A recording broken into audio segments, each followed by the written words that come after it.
Mi ha chiamato i bambini, io ero lì in garage, poi mi hanno chiamato loro. Non c'era niente vicino al corpo, cioè vicino al corpo c'era niente al momento. Io penso che ha battuto la testa perché adesso non sapevo altro dopo, dai. E non c'era sangue? No, dopo l'ho girata, quando l'ho girata aveva sangue. Ha sangue dietro la testa quindi? Sì, qua.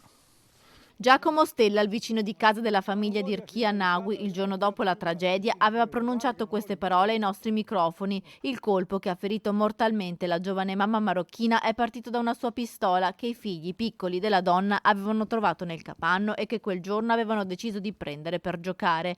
Un gioco pericoloso fatto all'insaputa della mamma e dell'anziano vicino che in quel ripostiglio teneva fucili da cacciatore e una pistola, tutto regolarmente detenuto.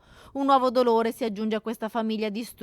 Per una settimana i bambini di 11 e 8 anni hanno mantenuto il segreto e solo ieri sembra abbiano confessato tutto ai carabinieri. Il colpo è partito accidentalmente mentre il piccolo armeggiava con la pistola. Chi era al telefono ed è crollata a terra. L'ultima nota della procura di Rovigo, che coordina le indagini, parla di omicidio colposo frutto di una condotta accidentale e non intenzionale. Gli investigatori però vogliono accertare anche possibili responsabilità legate alla mancata custodia delle armi e dei proiettili. Come erano custoditi? Perché i bambini sono riusciti così facilmente ad accedere al capanno in cui erano riposte? Sono tutti interrogativi a cui dovranno rispondere l'anziano e anche il padre dei bambini che al momento della tragedia era al lavoro.